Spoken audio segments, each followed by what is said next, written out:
Alors bonjour, mon nom c'est Gisèle, pour ceux qui viennent se joindre à nous. Aujourd'hui, le débat d'aujourd'hui, je sais que vous allez vous venir, on est en train de faire un direct aujourd'hui et le thème aujourd'hui c'est vraiment la culture. Je veux vraiment vous entendre. Écrivez-moi en commentaire comment vous perpétuez la culture. Est-ce que chez vous, est-ce que vos parents, bonjour, coucou, bonjour. Je voudrais savoir si chez vous, vos parents vous ont appris à parler votre langue maternelle. Et si vous avez appris à parler la langue maternelle, vous avez émigré à l'étranger. Est-ce qu'à l'étranger, là où vous vivez, est-ce que vous parlez la langue à vos enfants qui sont nés à l'étranger? Ça, c'est juste la première chose là. Il n'y a pas seulement la langue dans la culture. Il y a la nourriture africaine. Est-ce que vous préparez, est-ce que vous amenez, vous préparez la nourriture africaine? Si oui, à quelle fréquence? Est-ce que vous apprenez à vos enfants comment manger cette nourriture-là? Et même la tenue africaine. Est-ce que vos enfants portent la tenue africaine? C'est ça le débat d'aujourd'hui. Et le débat ne touche pas seulement l'Afrique, ça touche tout le monde. Parce que quel que soit le pays, quelle que soit notre origine, on a une culture. Et c'est cette culture qui nous définit. OK? Je vais seulement dire ici aux Africains, par exemple, parce que moi je suis africaine, donc je vais parler de ce que je sais.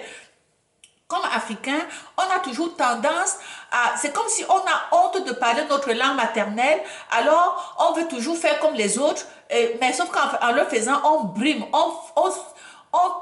comment je peux dire ça? On empêche à nos enfants de connaître ce que nous, on a connu quand on était en Afrique. C'est-à-dire qu'en Afrique, on nous a appris à parler notre langue maternelle. Alors, ce n'est pas normal que nous, une fois venus à l'étranger, qu'on empêche nos enfants ou bien qu'on n'apprenne pas cette langue-là à nos enfants. Parce que quand vous allez voir les Chinois, qu'est-ce qu'ils font? Les Chinois, quel que soit là où ils sont, ils parlent leur langue. Hein. Donc, pourquoi nous, les Africains, on va toujours chercher à copier les autres et personne ne nous copie. Pourquoi on doit faire ça? C'est ça le débat. Pourquoi nous, on va passer notre temps à copier les autres et puis personne ne veut s'identifier à nous? C'est le débat d'aujourd'hui. Faites-moi des commentaires, participez au débat, écrivez-moi. Et puis voilà, qu'on alimente un peu la discussion. Ok? Donc j'essaie un peu d'annuler ça ici, je n'arrive pas à faire ça. Alors, donc, vous vous joignez à moi, vous venez, vous arrivez, vous partez. Je suis obligée de recommencer parce que des gens viennent et qui partent. Voilà, donc on est aujourd'hui vraiment dans un débat de culture. La culture, c'est quoi pour vous? Qu'est-ce que vous entendez par culture? Ok, donc il y en a qui ont dit, et Douglas a dit, il faut montrer, il faut amener les enfants, il faut montrer des vidéos de certaines pratiques africaines à ses enfants, il faut voyager avec eux pour aller dans le pays d'origine, pour qu'ils voient, qu'ils touchent le sol africain par exemple, et si vous allez avec votre enfant en Afrique, à quelle fréquence vous allez? C'est ça aussi. Donc, si vous allez avec votre enfant une fois en 20 ans, est-ce que vous pensez que c'est assez pour que cet enfant-là puisse apprendre quelque chose? Je ne pense pas personnellement. Donc, si on décide qu'on veut amener ses enfants en Afrique, il faut mettre ça comme dans une routine. Si vous allez en Afrique, chaque année, vous avez construit votre petite maison en Afrique. Parce que c'est très important quand vous allez avec vos enfants en Afrique, que vous ayez un petit chez soi, vous êtes chez vous. Ça évite des problèmes avec la famille. Vous allez dans votre maison. Là, vous pouvez aller fréquemment. Vous allez chaque année, vous allez chez vous, avec vos enfants, vous savez éviter les histoires de tout ce qui se passe de mauvais en Afrique, ok? Donc, vous allez chez vous, avec vos enfants, vous prenez l'habitude d'aller, vous allez leur montrer le pays de vos ancêtres. C'est important pour eux. Et s'ils ont pris l'habitude d'aller très jeunes, même quand ils vont grandir, ils vont développer des habitudes, ils vont aussi prendre l'habitude d'aller souvent, ils vont aussi transmettre cela à leurs propres enfants. Mais si vous amenez votre enfant en Afrique, une fois en 20 ans, l'enfant il n'a pas de sentiment d'appartenance. Et ça dépend aussi de l'âge, à quel âge tu as commencé à amener ton enfant en Afrique. Si tu commences à amener ton enfant en Afrique quand il a 25 ans, c'est trop tard. C'est trop tard. Vous voulez transmettre la culture africaine à vos enfants, par exemple. Prenez l'habitude. Oui, c'est bien beau. Expliquez-leur que ok, les cultures sont très importantes. C'est l'identité d'un peuple. Exactement, c'est exactement ça. C'est la culture qui nous détermine, qui nous caractérise. Vous comprenez? Et je vous jure, ne vous laissez pas, ne pensez pas que parce que vous êtes, par exemple, à l'étranger, que vous allez copier ce que les blancs font, que vous allez être considéré comme un blanc. Vous ne serez jamais un blanc. N'oubliez pas ça. N'oubliez pas ça. Vous allez être toujours amené à votre culture. Donc, vous avez intérêt bien maîtriser votre culture et à être fier de cette culture-là. Il faut être fier de sa culture. Être fier de montrer à vos enfants expliquer à vos enfants pourquoi telle chose, pourquoi nous faisons telle chose, pourquoi telle chose c'est différent. C'est très important. Et même jusqu'à même juste les cheveux africains là, ok? Vous avez de jeunes enfants à la maison, ce n'est pas une bonne chose de commencer déjà l'enfant et fille est encore jeune, vous commencez déjà à faire des défrisages, hein? Vous commencez tout le temps à mettre des mèches sur la tête de la petite fille. Qu'est-ce que vous voulez qu'elle fasse? Quand elle va grandir, elle va croire que il faut que ses cheveux soient comme les cheveux des blancs pour qu'elle elle se sente femme. Elle va penser que c'est ça qu'il lui faut pour se faire accepter dans la société. Et ça, c'est une erreur. C'est une erreur. Je ne dis pas que je suis contre les perruques. Hein. Non, la perruque, c'est un accessoire. Est-ce que nos enfants, nos petites filles qui ont 6 ans, 4 ans, est-ce qu'on a besoin de cet accessoire-là à 4 ans, 5 ans? C'est la question à se poser. Est-ce que ma fille de 3 ans, 4 ans, elle a besoin d'avoir ses cheveux? Non, à cet âge-là, elle n'a pas besoin. À cet âge-là, elle n'a pas besoin. Donc, je pense que nous devons, comme famille, nous devons, comme Africains, fiers d'être Africains, se dire, mais la plupart de nous sont devenus plus européens. Oui, je sais que les gens sont devenus européens, mais moi, je n'aime pas le mot qu'on est devenu européen, parce qu'on est européen, mais on est africain. On est africain vivant en Europe, on n'est pas européen. Parce que les gens ne doivent pas, il ne faut pas vous détromper, ok? Détrompez-vous, hein? Détrompez-vous. Il ne faut pas se tromper là. Détrompez-vous. Vous n'êtes pas européen. Ce n'est pas parce que vous vivez en Europe que vous êtes européen. Vous adoptez la culture européenne, mais vous ne serez jamais européen. Ok? Donc dites-vous ça. Parce que l'Européen, quand ils sont entre eux, ils t'appellent africain. N'oubliez pas ça. Ils vous appellent africain. Donc, intégrez-vous dans la société dans laquelle vous trouvez, mais n'oubliez jamais de transmettre votre culture à vos enfants. C'est ça ici le but de la vidéo d'aujourd'hui, c'est que quel que soit là où nous trouvons, intégrez-vous, faites tout ce que vous avez à vous intégrer, mais ne balayez pas du revers de la main votre culture, ne balayez pas du revers de la main vos origines. Ne balayez pas du revers de la main ce que vos ancêtres vous ont appris. Ne balayez pas du revers de la main ce que vous maîtrisez le plus. Parce que si vous avez eu la chance d'avoir reçu de vos ancêtres, de vos grands-parents, certaines choses, vous êtes chanceux. Parce que les enfants qui sont nés à l'étranger n'ont pas eu cette chance-là. Alors nous qui avons eu la chance de connaître nos grands-parents et tout, nous devons essayer le plus possible de transmettre ce que nous savons encore à nos enfants pour que le peu qu'ils savent, que ça reste. Parce que si nous, on tourne le dos à ça, on fait du mal à nos enfants. Et les pauvres enfants, ils sont à l'étranger, ils ne sont pas acceptés à l'étranger, ils vont en Afrique, on les considère comme des blancs. Vous savez, c'est ça, hein? C'est ça la triste réalité. Vous allez en Afrique, on ne te considère plus comme un Africain. On te considère comme comme quelqu'un de l'Occident. On te dit que toi, tu es maintenant un Français, tu es maintenant un Américain, un Canadien. On t'appelle comme ça. Et tu es même fier quand on te dit ça. Alors que tu ne devrais pas être fier. Non, je ne suis pas canadienne. Oui, j'ai la nationalité canadienne, mais mon origine demeure. On va te dire, tu es canadienne d'origine africaine, d'origine camerounaise. Tu es camerounaise, donc il y a toujours ton origine qui te suit. Donc c'est pour ça qu'il faut en être fier et être confortable de transmettre cette culture à vos enfants. Je ne sais pas, commentez, hein, faites-moi des commentaires, écrivez-moi. On me dit comment vous transmettez, comment vous faites ça chez vous. Hein, pour ceux qui viennent de se joindre à nous, qui viennent d'arriver, aujourd'hui, le thème de ce débat aujourd'hui, c'est la culture.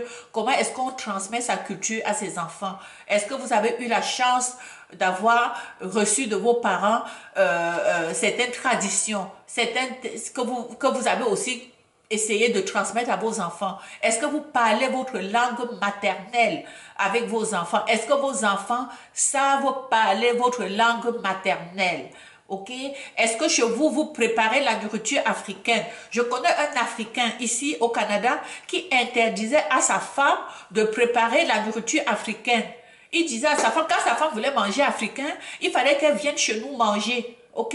Parce que le gars, son mari lui disait, non, et si l'enfant rejette constamment la culture des parents? Bon, c'est Nels qui dit ça, les enfants rejettent culture. Il faut pas, ça dépend de à partir de quand ça a été fait. Il faut imposer.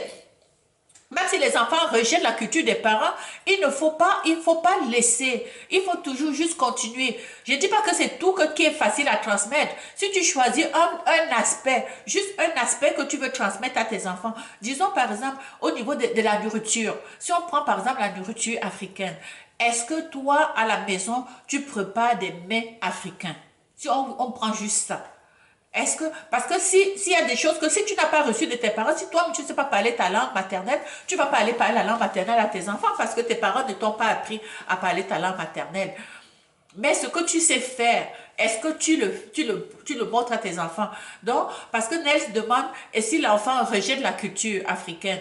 Ça dépend de comment, quel aspect, j'aimerais que tu me dises quel aspect de ta culture tu as essayé de transmettre aux enfants et les enfants rejettent. Hmm? Parce que si les enfants n'ont pas appris la langue depuis, ça va être difficile pour eux de revenir là-dessus. Donc nous devons apprendre à nos enfants nos langues maternelles, sinon ils seront étrangers dans notre propre pays quand on leur parlera. Effectivement, parce que le fait de ne pas parler la langue à nos enfants, c'est quoi? C'est que quand ils vont en Afrique, ils sont étrangers. Ils sont ici, ils sont étrangers. Ne pensez pas qu'ils sont. C'est pas parce qu'ils sont nés ici ils sont d'ici. Hein. On va toujours leur rappeler leur origine. Quand il va dire, oh, je suis canadien, on va dire canadien d'où? Donc, on te ramène à ta culture. À ta culture. Donc, même si vous ne pouvez pas apprendre toute la langue, apprenez quand même des petites choses, des petits trucs faciles. Je vais manger, ou bien je m'appelle tel, ou bien comment tu t'appelles. Apprenez aux enfants des petites choses de temps en temps. Même s'ils ne peuvent pas tout maîtriser, mais au moins, il faut leur faire, même si au début, ils vont rire, parce que pour eux, comme ils n'ont pas souvent entendu parler de ça, ils sont nés, ils ont seulement entendu l'anglais ou le français. C'est normal que quand tu vas essayer de lui parler la langue maternelle, s'il n'a pas entendu la langue maternelle quand il était jeune, il va rire. Il va se moquer parce qu'il se dit, ben, ça sort d'où? Tu vois, on fait le brainwash même à nos enfants ici, c'est terrible, mais ça, c'est un fait. Mais n'acceptez pas ça. Le problème, c'est que si l'enfant naît à l'Occident, oui, l'enfant né à l'Occident, c'est pas une. Est-ce que l'enfant peut naître à l'Occident? Peut-être tu ne parles pas ta langue maternelle aux enfants, mais il y a d'autres aspects que je dis. Ce n'est pas forcément la langue. Est-ce que tu lui prépares la nourriture africaine? Il ne sera jamais considéré comme un Africain par ses pairs. Ah, comment ça, il ne sera jamais considéré comme un Africain par ses pairs? Ça, je ne comprends pas. Tu es Africain. Dès que tu es noir, tu es Africain. Okay? Il faut déjà vous le dire. Hein. Tous les Noirs du monde viennent, l'origine des Noirs, c'est l'Afrique. Donc, quel que soit où vous vous trouvez, si vous êtes Noir, vous êtes Africain à la base. Donc, moi, je prépare à mes enfants la nourriture africaine qu'ils aiment trop. C'est ça, Cocu dit, bon, c'est ça, lui, il prépare la nourriture africaine. Donc, tes enfants, ils ont des plats africains qu'ils aiment. Et ça, c'est bien.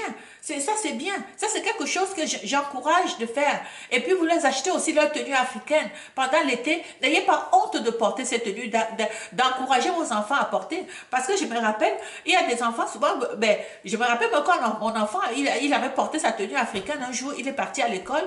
Il m'a dit qu'il est arrivé à l'école, les enfants ont commencé à rire. J'ai dit, mon fils, tu vas continuer à porter.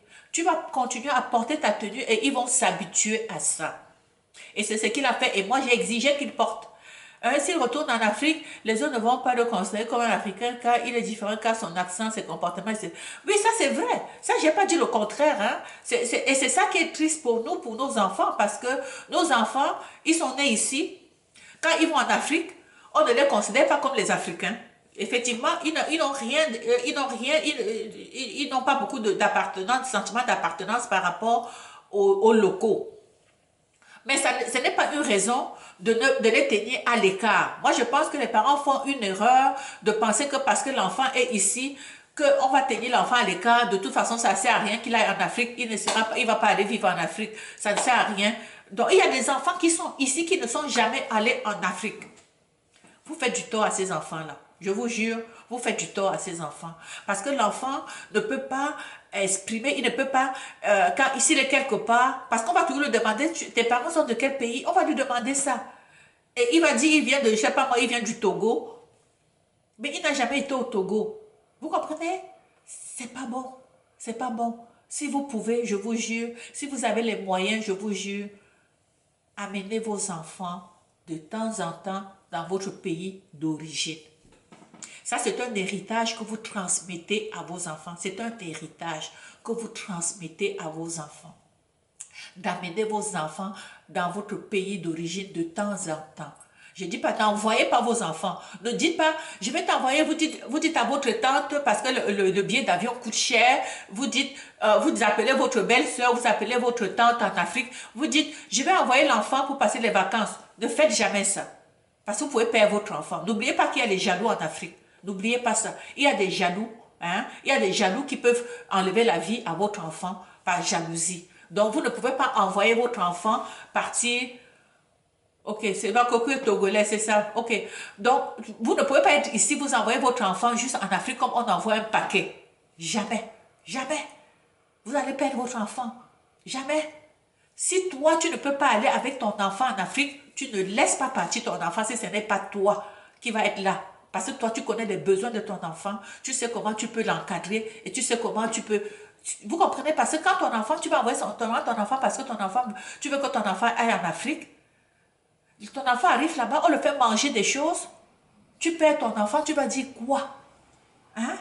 Non, tu ne fais pas ça. Si tu n'as pas l'argent pour aller en Afrique, il vaut mieux que tu restes avec ton enfant ici que d'envoyer ton enfant parce que tu n'as pas d'argent pour partir avec toute la famille. Ok? Voilà. Ça, c'est un point. Pour quand les enfants refusent, est-ce que vous leur portez la tenue africaine? Est-ce que, dites-moi en commentaire là, si vos enfants ont au moins une chemise, un petit quelque chose d'africain qu'il peut mettre sur lui. Est-ce que votre enfant a au moins quelque chose d'africain, de personnel qu'il peut porter comme identité?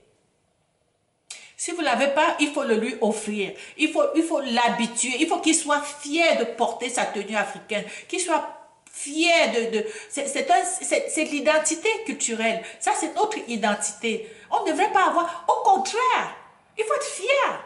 Si quelqu'un essaie de se moquer, tu t'en fous. De toute façon, ils font tout pour nous humilier. Tu n'embarques pas là-dedans de toute façon. Il faut être fier. Et c'est en se tenant debout que tu finis par te faire respecter.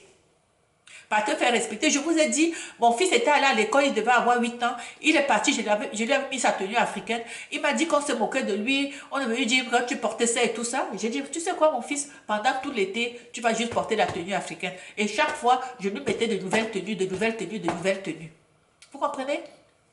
À la fin, il y a certains de ses amis qui voulaient aussi en acheter, qui voulaient aussi en avoir. Donc, c'est ça, on appelle ça, c'est se tenir debout et être fier.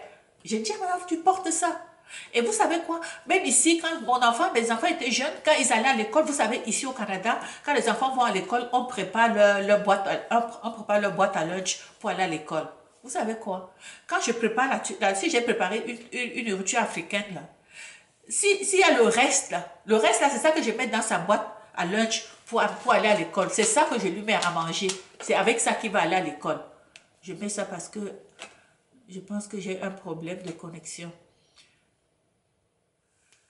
Donc, c'est ça. Parce que, tu vois, c'est ça Cocu dit que sa fille adore les tenues africaines. Oui, parce que Cocu, parce que toi, tu as appris à ta fille. Parce que ta fille a porté la tenue africaine tôt. Parce que sa fille, elle a vu autour d'elle les membres de la famille qui portaient la tenue africaine. Alors, elle est fière de porter sa tenue africaine. Et plus on la voit fière dans sa tenue, plus ça fait l'envie, ça suscite l'envie de la part des autres personnes. Ok? Ça suscite l'envie. Donc, n'ayez pas peur de votre culture. N'ayez pas honte de votre culture. La culture, c'est notre identité. C'est comme notre couleur de la peau. Vous comprenez? Je vois des gens qui vont aussi aller se décaper parce qu'elles ont honte d'être noires. Quand même que tu vas aller gratter ta peau. Hein, Michael Jackson avait tout, il avait fait tellement de chirurgie qu'à la fin, tu ne savais même plus s'il était blanc ou noir. Mais ça n'a pas changé. Il était noir. Il y a des choses que tu ne peux pas éliminer. Il était noir pareil. Même si après, quand tu le voyais, tu ne savais plus où il était. mais tu es noir. Ton origine te suit jusqu'à la fin de tes jours. Ok? N'oubliez pas ça. Il ne faut jamais oublier d'où vous venez. Je vois même des gens qui ont réussi leur vie, qui sont aujourd'hui très riches, et ils ne vont même pas dans les milieux africains. Oui, il faut le dire, hein. Ils ne vont pas dans les milieux africains, ils ne fréquentent pas les Africains. Ils ont honte d'être dans un milieu où il y a les Africains. Et je dis seulement, mon Dieu, celui-là c'est un perdu. C'est un perdu. Il y a des Africains qui vont seulement aller choisir des quartiers où ils sont juste loin des immigrants. Parce qu'ils ne veulent pas qu'on les confonde. Parce qu'ils ont réussi. Et il se dit, ben, plus je vais être avec les Blancs, mieux je vais être accepté. Mon œil, vous vous trompez. Vous vous trompez. Quand vous faites ça, même le Blanc a pitié de toi. Même le Blanc, là, il a pitié de toi. Ok? Même le Blanc. Je vois ici, même ici, il y a des Noirs qui deviennent des députés. Au lieu d'aller aussi aller changer quelque chose dans leur communauté, ils ne font rien dans leur communauté. Alors qu'on les met là pour qu'ils aillent changer la vie de leur communauté. Ok? Donc, c'est pathétique. C'est tout simplement pathétique. Pathétique. Alors, voilà. Donc, je vous dis, hein, c'est quelque chose ça demande de réfléchir. Et ça demande aussi que vous, quand vous êtes en communauté, si vous faites des réunions africaines, que vous faites souvent des réunions africaines, ce serait bien que vous ayez des thématiques sur la culture. Parce que c'est de cette façon aussi que vous allez peut-être conscientiser les autres Africains qui sont perdus. Il y en a qui sont perdus, ce n'est pas de leur faute. On ne leur a pas, leurs parents ne les a pas habitués à être en relation avec les autres Africains. Alors, ils sont perdus, ils sont égarés. Alors ceux-là, si vous avez 1 minute pour leur parler, n'hésitez pas de leur parler parce qu'ils ne savent pas ce qu'ils font. Et je pense que sincèrement, ils ne savent pas ce qu'ils font. Voilà. Donc, c'est ça. Mais faites-moi des commentaires, hein, vos commentaires sont les bienvenus. Alors, non, certains ont raison à cause de nos frères et sœurs qui ont abusé d'eux. Bon, ça, tu veux dire, Cocu, ce que tu veux dire, c'est qu'il y en a qui ont tout coupé le pont avec l'Afrique et qui sont venus à l'étranger parce qu'ils ont eu une mauvaise expérience en Afrique. Je ne dis pas non. Même moi qui parle là, je vous dis actuellement au Cameroun, avec les nouvelles que j'entends, les poisons qui sont en train de donner aux Africains là-bas maintenant, aux gens de la diaspora qui arrivent, ça fait peur. Ça fait peur. Tu te dis, mais si je vais là avec mes enfants, qu'est-ce qui va se passer? Est-ce que... ça fait peur. Parce qu'il paraît qu'il y a maintenant comme une guerre contre les gens de la diaspora. Moi, je peux comprendre. Je ne dis pas qu'on n'est pas obligé d'aller en Afrique pour appliquer sa culture. Tu n'es pas obligé. Si tu tournes le dos à l'Afrique et que tu es ici, maintiens, cherche à être quand même dans la communauté, ou si tu